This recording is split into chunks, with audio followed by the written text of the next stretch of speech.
Hello, my name is Doctor Walter Brennan. I have spent 30 years of clinical practice treating men and women over 50 for the liver conditions almost nobody at the standard 15-minute appointment took the time to explain in plain language. I want you to listen to me carefully for the next 20 minutes because what I am about to tell you is going to save somebody watching this episode from a diagnosis they are not going to be able to walk away from. 1 in every 3 adults in the United States over the age of 50 has fatty liver disease right now and does not know they have it.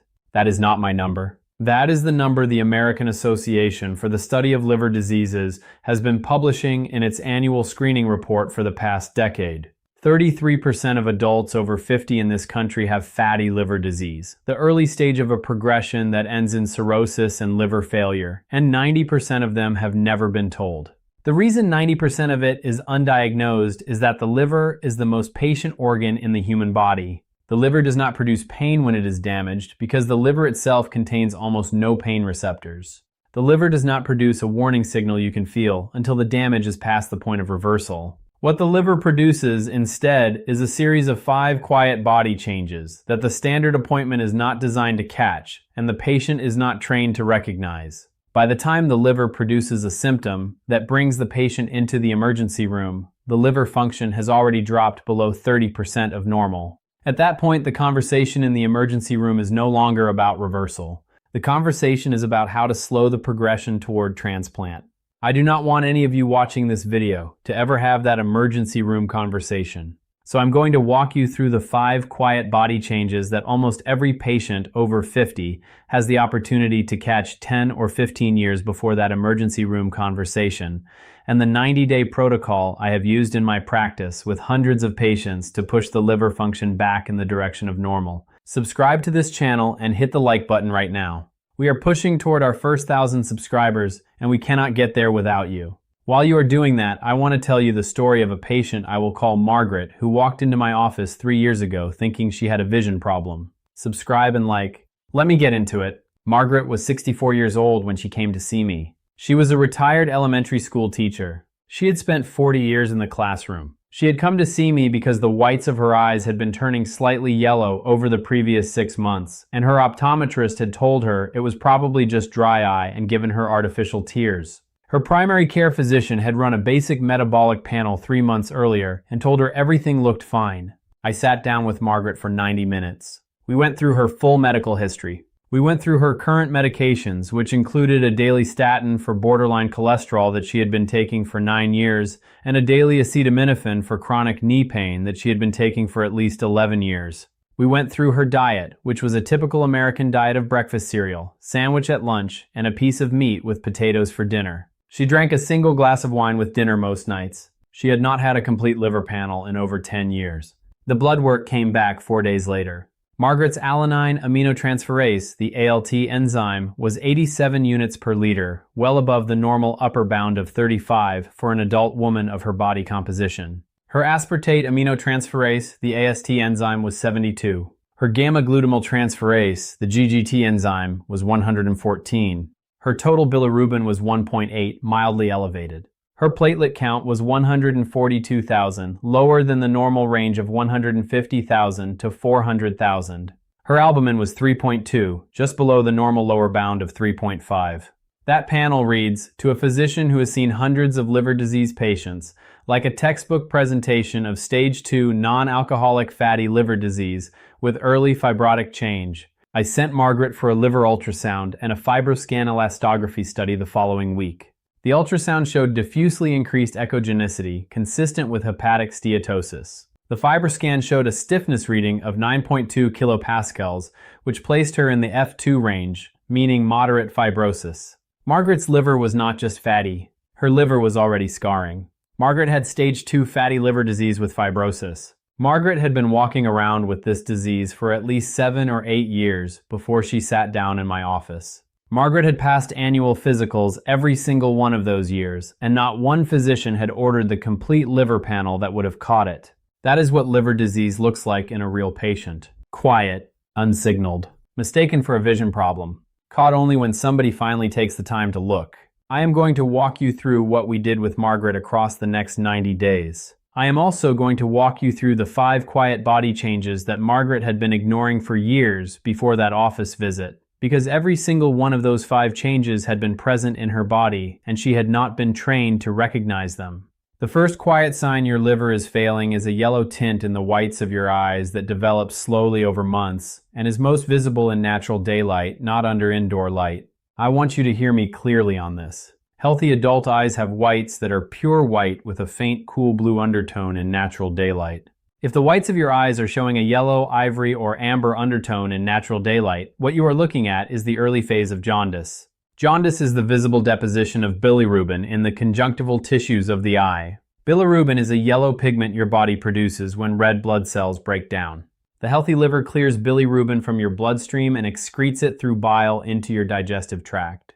When the liver function drops, bilirubin accumulates in the bloodstream. The first place that accumulation becomes visible is the conjunctiva of your eyes, because the conjunctiva is one of the most lightly pigmented tissues in your body, and the pigment shows up there before it shows up anywhere else. The yellow tint in Margaret's eyes had been there for at least 8 months when she sat down in my office. Her optometrist had missed it. Her primary care physician had missed it. Her husband, looking at her face every day for 41 years of marriage, had missed it because the change was gradual. Look at your eyes in a mirror in natural daylight tomorrow morning, the moment after you wake up, before you put on any moisturizer or makeup. If the whites of your eyes have any tint other than pure white with a cool blue undertone, ask your physician for a complete metabolic panel and a complete liver panel this week. The second quiet sign is a slow increase in your abdominal circumference at the level of your belly button that is not accompanied by weight gain elsewhere on your body. I want to be specific here because abdominal weight gain in adults over 50 can come from a dozen different sources. The liver-related abdominal change has a distinct pattern. The change occurs at the upper abdomen, just below the rib cage on the right side, where the liver actually sits in your body. The change is firm to the touch, not soft. The change does not accompany proportional weight gain in the hips, thighs, or arms. The change is most visible in the morning after waking, before any food or fluid intake. What you are feeling when you press into the upper right quadrant of your abdomen and detect a firm, slightly enlarged area is hepatomegaly. Hepatomegaly is the medical term for an enlarged liver.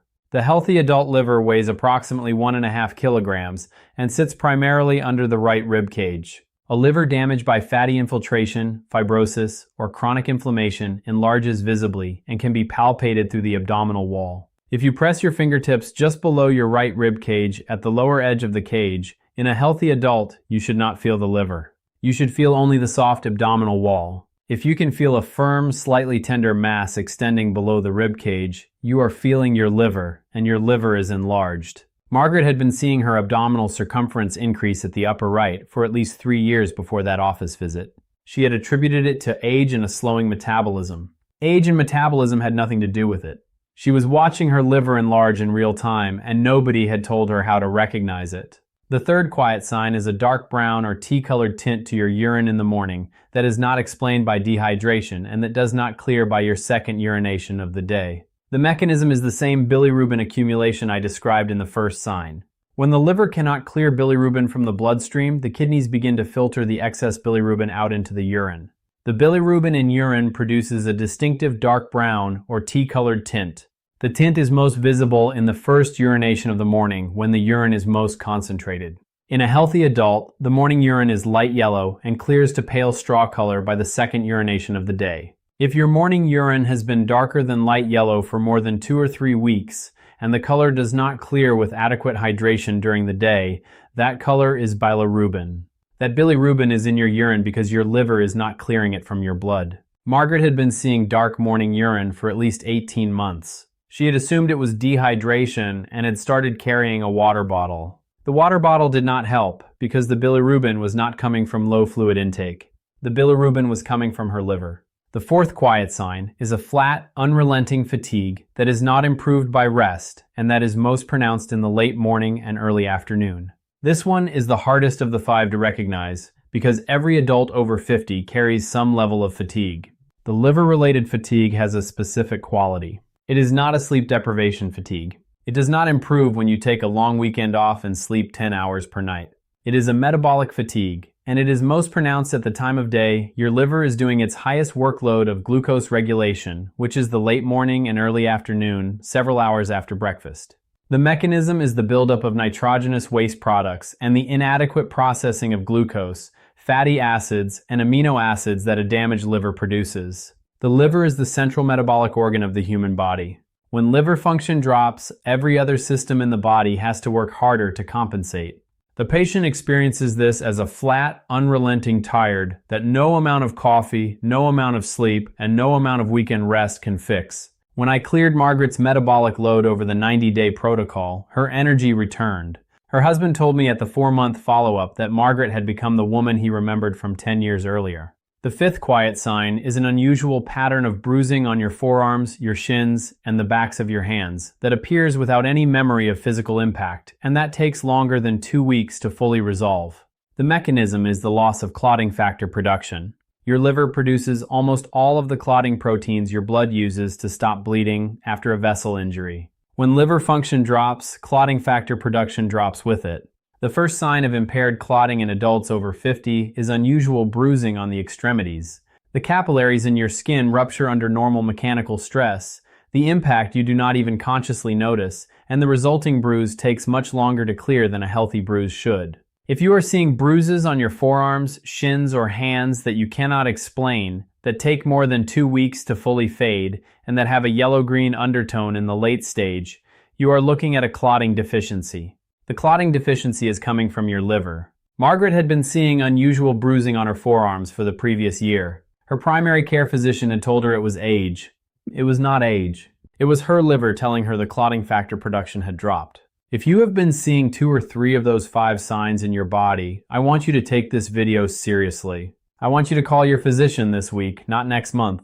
I want you to ask for a complete metabolic panel, a complete liver panel including ALT, AST, GGT, total bilirubin, direct bilirubin, alkaline phosphatase, albumin, and platelet count. Ask for a liver ultrasound. If any of those tests is abnormal, ask for a FibroScan elastography study to look at the structural condition of the organ. Stay with me on this next part because I am going to walk you through the 90-day protocol I used with Margaret to push her ALT from 87 back down to 29, her AST from 72 back down to 24, and her FibroScan stiffness from 9.2 kilopascals back down to 5.8, which placed her back in the F0 to F1 range. Subscribe to this channel and hit the like button if you have not already. Comment below with the word liver if you have caught yourself recognizing 2 or more of the 5 signs I just described in your own body. I read every single comment, and the pattern of what you are seeing tells me which signs to dig deeper into in the next episode.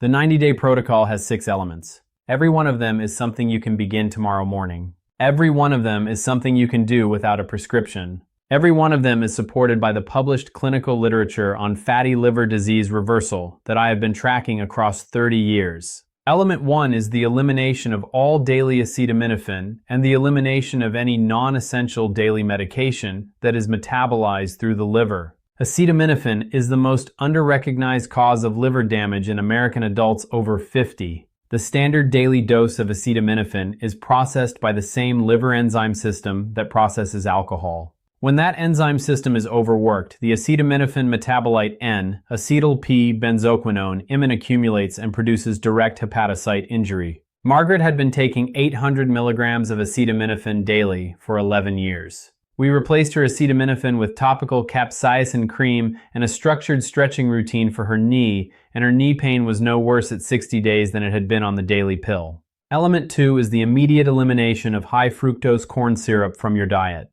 High fructose corn syrup is metabolized almost exclusively in the liver by a pathway that produces large quantities of liver fat as a byproduct. High fructose corn syrup is in nearly every commercial soda, every flavored yogurt, most commercial bread, most salad dressings, and most fast food sauces. Read the labels of every package in your kitchen. If high fructose corn syrup or its derivatives are in the ingredient list, that product is loading your liver with fat every time you eat it. Element 3 is the elimination of all alcohol intake during the 90-day window, including the single glass of wine with dinner. The damaged liver cannot process even moderate alcohol without further injury during the recovery window. The protocol does not require lifetime abstinence. The protocol requires 90 days of complete elimination to allow the liver to begin the repair process. Element 4 is the daily intake of 1 tablespoon of cold-pressed extra virgin olive oil first thing in the morning before breakfast for 90 consecutive days. Olive oil contains the polyphenol hydroxytyrosol, which has been documented in published clinical literature to reduce hepatic inflammation and to support the cellular repair process of damaged hepatocytes. The morning timing matters because the liver is doing its highest cellular regeneration work in the overnight fasting state, and the polyphenol arrives at the optimal moment. Element 5 is daily walking of 45 minutes after the largest meal of the day.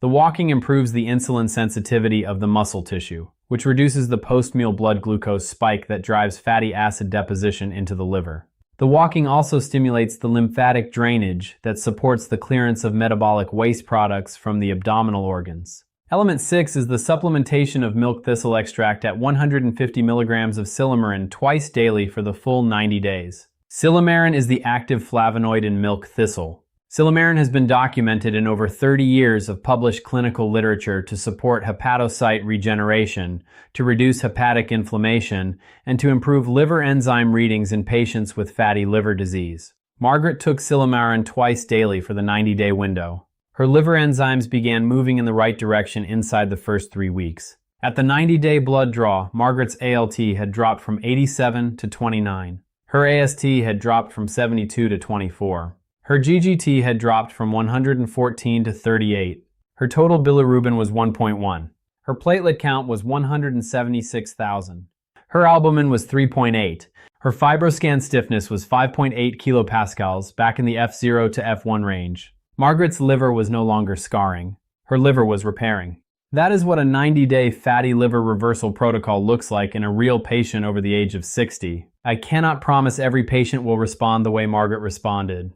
The patients with viral hepatitis, the patients with autoimmune hepatitis, the patients with advanced cirrhosis will respond differently and need to work directly with a hepatologist on a customized version of this protocol. But the elements of the protocol, every single one of them, is supported by the published literature, and every single one is something a patient can begin tomorrow without a prescription. If you have been seeing 2 or 3 of the 5 signs in your body, do not wait. Call your physician this week. Ask for the liver panel, the ultrasound, and if either is abnormal, the FibroScan. Get the data on where your liver function is right now. Then begin the protocol. Subscribe to this channel and hit the bell. In the next episode, I am going to walk you through the 5 foods that quietly destroy your liver faster than alcohol does, and that almost every American adult over 50 is eating every single day. I will see you in the next episode.